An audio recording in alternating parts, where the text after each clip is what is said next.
they put out signature Caitlin Clark balls and other merch that literally sold out within minutes of them going. A'ja feels that she is the star, the draw, and should receive the most promotion, but regrettably, the statistics show that she has been the best player this year.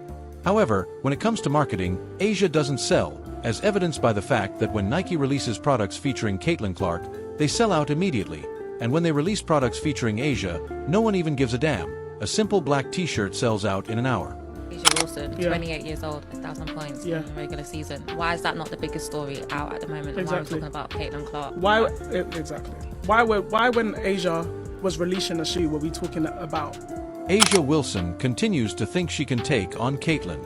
She was supposed to get more promotion from Nike, but it's obvious that she didn't perform and didn't impress. The spotlight is shining on Caitlin. A'ja is unable to withstand the heat. A'ja Wilson is the best player in the league. Well, she has come out and she has made some more comments, and it is like these players just don't want these new fans, even though the new fans are the ones that drive the revenue, plain and simple. Nike is finally making an effort to promote Caitlin Clark, despite A'ja Wilson's attempts to obstruct them. At least the company has finally realized who the true star is and is giving Caitlin their all. Hopefully, A'ja won't ruin CCE's chances the way she did a few weeks ago. Your play on the court doesn't always equate to how many shoes you will sell. At first, Nike stuck with Wilson as their main WNBA representative, but as Clark's fan base grew exponentially, they were forced to start paying more attention to her. People were talking about her on social media and in sports media, and even casual basketball fans who may not have followed the WNBA closely became interested in Clark. Nike realized that this was more than just hype. This was the future of women's basketball, and if they didn't support Clark, they risked missing out on a fantastic opportunity. Voice that I don't really listen to, honestly, because I'm in season. I have other things that we need to worry about than what other people have to say. Although Wilson felt that this change was a personal betrayal rather than a straightforward business decision, Nike initially made no significant moves because they had already invested so heavily in A'ja Wilson that they weren't prepared to change their focus just yet. However, as time passed, Nike's hesitancy started to show. Not only was Clark a talented athlete, but she was also starting a movement that inspired others to aspire to be like her. Nike recognized this as a significant potential. Because they are devoted, purchase a lot of products, and frequently encourage their friends and family to follow in A'ja Wilson's footsteps, youthful fans are among the most important clients for a company like Nike. It led a bunch of these players to get very jealous and petty very quick. Nike had to acknowledge that Clark was rapidly rising to prominence as one of the most marketable athletes in women's sports. Her ability to attract fans wasn't just dependent on her performance, though her on-court prowess was a major contributing factor. Nike began to realize that Clark's appeal went beyond the usual basketball fan base. She was a household celebrity in various areas, and a brand can really benefit from that kind of crossover appeal. Somebody coming along and elevating the sport shine ultimately benefits you. Go out there, compete with her, try to bust her up if you want to, and all of that stuff. Just don't hate on the acclaim that she's getting. This marked a turning point for Nike, as they had to change their approach because Clark was attracting new fans, different demographics, and an intensity of enthusiasm that was difficult to match. When Nike spots a rising star like that, they know it's time to act, so they started focusing their marketing efforts on Clark. But Wilson wasn't going to like this, as you can imagine. Wilson couldn't help but feel envious of Clark's quick ascent. It wasn't simply that she was receiving more attention. Rather, Wilson believed she had merited it and that Clark didn't appear to have faced the same difficulties or hardships as she had. Wilson alluded to this in her remarks to the public, implying that Clark's rise was partly caused by elements other than basketball talent. Up until this point, Wilson had been viewed as a modest, hard-working star who let her game speak for itself. But now her remarks about Clark were being interpreted as resentful and bitter fans who had once supported her beginning to wonder if Wilson could handle the pressure of sharing the limelight with another rising star. It wasn't a good look for Wilson. Clark's rise to fame was not only due to her basketball prowess, but also to her ability to connect with fans in a unique way. Fans saw something in Clark that went beyond the game. She was relatable, charismatic, and most importantly, exciting to watch every time she stepped onto the court. Fans knew that something special could happen at any time, so they tuned in game after game. One of the main reasons Clark became so marketable was that people wanted to be a part of her journey, not just watch her play. They wanted to wear her jerseys, follow her on social media, and support her in any way they could. This kind of fan loyalty is extremely rare, and it's something that brands like Nike pay close attention to. Nike knew that if they could tap into this fan base, they would see massive returns. All the jersey sales numbers, we didn't actually see the actual numbers, but we saw the top jersey sales in the WNBA this season. And Asia, despite being a third-time MVP, her jersey sales were 5th in the league, even after Kate Martin, who barely saw the court the second half of this season. Nike saw a huge business opportunity when they began releasing products related to Clark. The response was overwhelming, with jerseys bearing her name flying off the shelves and even basic items like posters and t-shirts selling out. Fans couldn't get enough of Clark. When Nike hinted that they were creating a shoe with Clark's name on it, the excitement reached new heights, and everyone knew that when the shoe eventually dropped, it would sell out in minutes. However, the true game changer was the anticipation for Clark's custom shoe, which fans had been waiting for this moment.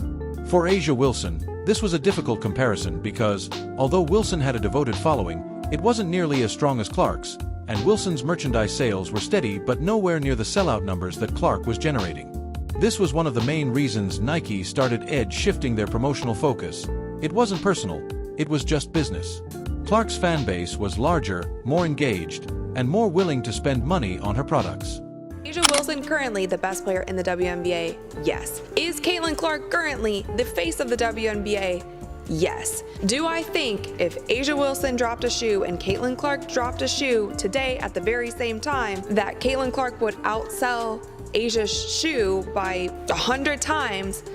Yes, I think that would be the case. It was a harsh reality that no matter how much she accomplished on the court, her merchandise sales just couldn't compete with Clark's, and in the world of sports marketing, that's what matters most. This kind of commercial success is what brands strive for, which is why Nike couldn't ignore Clark any longer. They knew that heavily promoting Clark would result in bigger sales and more brand visibility. Nike carefully considered their options and established strategic plans before deciding to switch their focus from Wilson to Caitlin Clark. Since they had been with Wilson for years and had developed a close relationship with her, Nike, one of the largest brands in the world, didn't take decisions lightly. However, when Caitlin Clark rose to prominence, they realized that this was an opportunity they couldn't afford to pass up, and players like Angel Reed backed A'ja. In actuality, though, Caitlin is the face of Nike, and A'ja had to step down. Stop being petty. Stop being catty, cause she like a double-edged sword. She couldn't tell left and right, and it's bothering y'all, and I see it. Let's go, Caitlin. Hey, do me a favor, CC. Send your favorite uncle the jersey with your autograph on it. And It wasn't about claiming that Clark was superior to Wilson. Rather, it was about observing the numbers. Clark was attracting more fans, more excitement, and more money. Nike knew that they needed to take advantage of this moment, so they decided to put more of their promotional resources behind Clark. Of course, this didn't make things any easier for A'ja Wilson, who felt that this change was personal because she had been the face of Nike's WNBA campaigns for so long, and now it seemed like they were moving on without her. However, from Nike's point of view, this was simply the natural evolution of the company. Clark was the rising star and they needed to invest in her to keep the brand moving forward. A'ja's dissatisfaction was evident. Stop being petty. Stop being catty, cause she like a double-edged sword. She couldn't tell left and right, and it's bothering y'all, and I see it. Let's go, Caitlin. Hey, do me a favor, CC.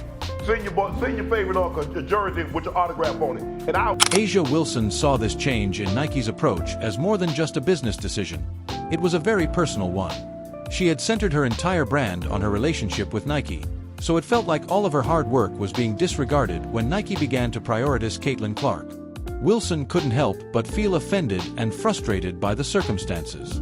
Wilson's relationship with Nike had always been solid. She had been with them for years, represented their brand with pride, and embraced her position as a WNBA leader. However, the truth was that she was unable to sell. Even though she had been the best player for years, her ability to sell products was lacking. Being a good player is not the same as being a star. Caitlin possesses both of those qualities. Seriously? The arrogance. People are going to consume what they want to consume and who they want to consume, whether you like it or not, and it's not up to A'ja Wilson to let anybody do anything. The WNBA as a whole has benefited from Caitlin Clark's ascent to fame.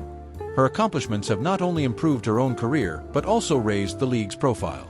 Clark's capacity to draw fans and create excitement has raised awareness of women's basketball, something the WNBA has been aiming for years. Clark's appeal extends beyond her on-court skills. It also includes her ability to engage with fans, infuse the game with excitement, and open up new markets. This is a big change for the WNBA, which has been trying hard to increase its fan base, since individuals who may not have previously watched the league are suddenly turning in to watch Clark play. Additionally, sponsorship opportunities for the WNBA are beginning to come in, and a large part of that is because of Clark's star power. Brands that previously might not have been interested in working with the league are now keen to do so because of Clark's. Now one of the hottest selling jerseys in sports, y'all, according to Fanatics, led by the one and only Michael Rubin. Clark's Indiana Fever jersey is apparently sold out in all sizes. It was rumored that she actually outsold Dallas Cowboys. A'ja Wilson continues to think she can take on Caitlin. She was supposed to get more promotion from Nike, but it's obvious that she didn't perform and didn't impress. The spotlight is shining on Caitlin. A'ja is unable to withstand the heat.